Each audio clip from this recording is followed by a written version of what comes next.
Ah ben, je suis née à Montauban, dans le Tarn-et-Garonne. Je ne suis pas restée très longtemps, puisque après j'ai vécu toute mon enfance à Briançon, dans les Hautes-Alpes.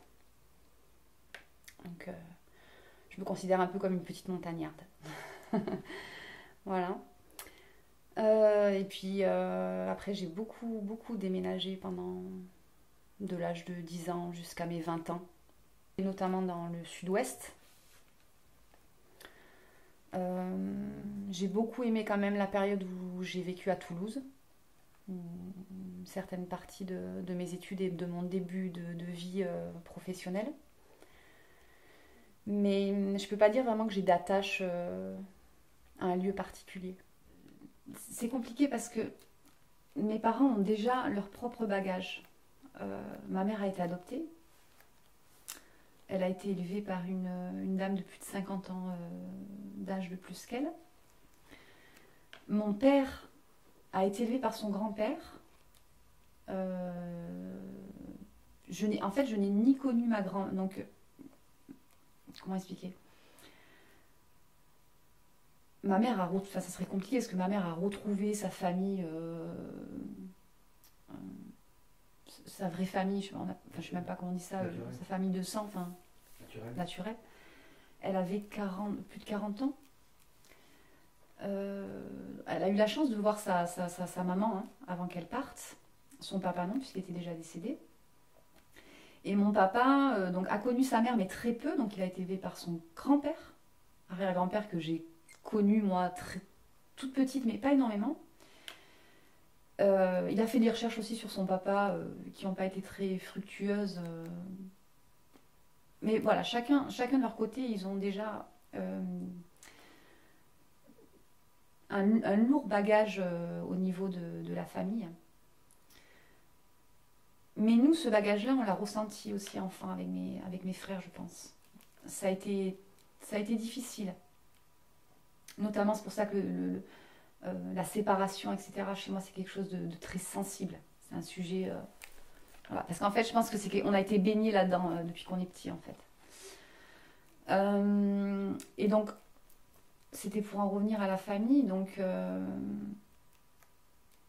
je pense que mes parents m'ont porté de l'amour, mais avec beaucoup de fragilité vis-à-vis du passé que eux ils ont eu et de l'enfance qu'ils ont vécu avec voilà, les adoptions, etc., les liens de famille qui sont complètement éclatés.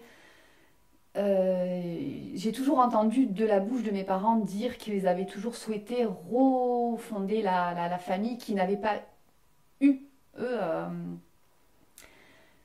Euh, et il y a dû avoir certainement, même c'est sûr, je pense, beaucoup de maladresse dans la transmission de cet amour, même si je sais qu'il y en a et qu'elle est débordante, mais je pense qu'elle m'a aussi apporté beaucoup de souffrance. Ils n'avaient pas d'exemple de couple, ils n'avaient pas d'exemple de, de être parent, parce que je sais que moi j'ai manqué, par rapport à ma maman, j'ai manqué euh, ce lien de complicité qu'on peut avoir avec une maman, je ne l'ai quasiment jamais connu. Je l'ai touché du bout des doigts à certains moments de ma vie, mais très peu. Et puis on a eu des moments où quand on est parti de chez nous, là vers l'âge de 17 ans, même mes frères sont partis très jeunes, on a eu des moments où le lien s'est complètement coupé pendant des années. Moi, quand je suis devenue maman, j'ai coupé le lien à un moment donné avec mes parents. J'ai eu beaucoup de temps, de périodes de ma vie où je n'ai pas vu mes parents. Parce qu'il y a une souffrance telle qui fait qu'à un moment donné, on ne se comprend plus, on n'est plus dans la même dynamique de vie. Moi-même, je deviens maman et j'ai mes propres convictions. Et voilà, c'est plein de choses qui sont bouleversantes là-dessus. Par contre, ça m'a appris à mieux me connaître moi-même et à savoir qui je voulais être vraiment. Et pas forcément vouloir être le modèle que mes parents ont voulu me donner. Voilà, ça par contre, je pense que c'est vraiment une fierté pour moi en fait. Euh, D'avoir essayé de construire finalement ma propre identité en tant que mère, euh, d'apporter mes propres valeurs à mes enfants telles que moi je les concevais et pas de la façon dont mes parents l'ont fait et ce qu'ils ont pu me transmettre. alors ma mère nous a élevés parce que j'ai 3 frères, on est quand même une famille de 4 enfants. Mon père a travaillé dans l'automobile pendant plus de 20 ans. Et puis quand on est parti de Briançon, euh, il a complètement changé de voie professionnelle. Et il avait passé un concours à l'époque dans l'armée qui l'a permis de rentrer dans la fonction publique en fin de carrière. Et donc du coup, moi je suis partie très tôt de chez moi, j'avais 17 ans, donc très vite après j'ai volé de mes propres ailes en fait. Et c'est plus moi après qui ai déménagé, pas forcément par rapport à mes parents. Qu'est-ce que tu as appris de tes parents? Que la vie n'est pas simple. Voilà. Et qu'il faut toujours se battre, hein, je pense. Quel enfant tu étais, toi? J'étais une petite fille plutôt sage. Peut-être un peu trop sage même, je pense. Je suivais beaucoup mes grands frères parce que j'avais 2 grands frères devant moi. Donc j'ai grandi plutôt comme un petit garçon manqué, je pense. Et puis après, j'ai eu un petit frère avec 11 ans d'écart avec moi. Donc là, j'ai plutôt été sa petite maman. Donc j'ai eu des relations complètement différentes avec mes 2 frères aînés et mon petit frère. Quels étaient tes rapports avec eux? Et qu'est-ce qu'ils sont maintenant devenus? Alors petite, avec mes 2 grands frères, on était très proches.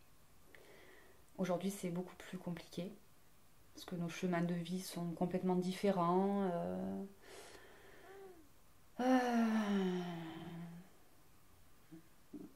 la famille, les liens de la famille ont toujours été très compliqués. Et moi, j'ai l'impression d'avoir suivi un autre chemin, en fait. Et mon petit frère, il a fallu à un moment donné aussi que je comprenne que j'étais pas sa maman. Donc il a fallu aussi à un moment donné que je le laisse partir et qu'il vole de ses propres ailes lui aussi.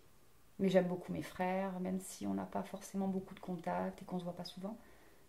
Voilà, ils sont très importants dans mon cœur. Quand tu étais enfant, quels étaient tes rêves?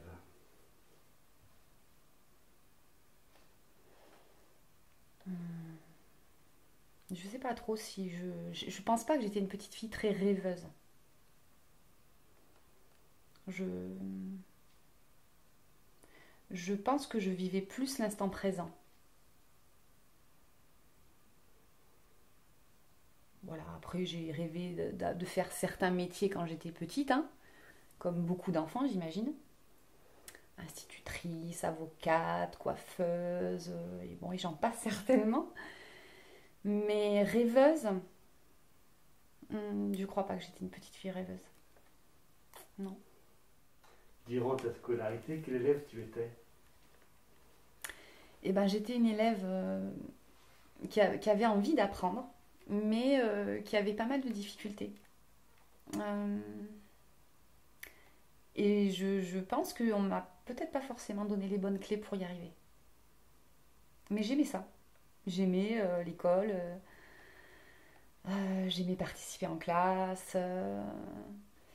Mais après, les matières, etc., eh ben, il y a des choses que je trouvais très difficiles. Euh, et puis mon parcours scolaire a été de plus en plus compliqué. Alors si on doit remonter à la maternelle, j'ai pas du tout de souvenir de l'école maternelle, hein. Il y a des gens qui ont un souvenir de tout, de leur professeur, etc. Moi, absolument pas. J'ai pas du tout de mémoire pour cela. L'école primaire, c'est pareil, je sais pas, je suis là sans être là en fait, je sais pas vraiment l'expliquer. Même si j'avais l'air de me sentir plutôt bien à l'école. Le collège, eh ben, c'est là que ça a commencé à être compliqué parce que c'est là qu'on a déménagé de Briançon et qu'on est parti. Donc les 4 années de collège ont été très compliquées parce que j'ai fait la sixième quelque part, la cinquième ailleurs, la quatrième, troisième ailleurs et on a déménagé beaucoup pendant cette période de collège. Et je pense que j'ai été très vite livrée à moi-même. Donc forcément, je pense que je n'ai pas... C'est un peu dur de se dire qu'on ne s'est pas donné vraiment les moyens parce que je ne sais pas si on peut dire ça, ça serait un peu s'auto-flageller, je trouve. Bon, c'est peut-être pas très bien de dire ça. Mais bon, enfin, ceci dit, c'était compliqué. Et par contre, j'avais une belle révélation sur le côté artistique puisque j'avais commencé un BT collaborateur d'architecte. C'était quelque chose qui me plaisait énormément. Mais ensuite, entre-temps, je suis partie de chez moi à l'âge de 17 ans. Je faisais déjà ma vie avec un jeune homme, etc. Et donc, je ne me suis pas écoutée à ce moment-là et je n'ai pas continué dans cette voie-là. J'ai repris une première et une terminale littéraire et en fait, le niveau était bien plus élevé que celui du bac pro collaborateur architecte. Et donc, bah, là a été mon premier échec. Donc, je suis allée jusqu'au bac, je ne l'ai pas eu. J'ai essayé de le repasser par le CNED puisque je travaillais déjà. J'étais déjà plus ou moins dans la vie active. Et en fait, à cet âge-là, je pense que c'est très compliqué de commencer à être dans la vie active et de vouloir repasser un bac. Qui plus est, un bac qui était très difficile pour moi, j'imagine. Voilà. Et puis, donc, cet échec a fait que j'ai arrêté et j'ai commencé à travailler.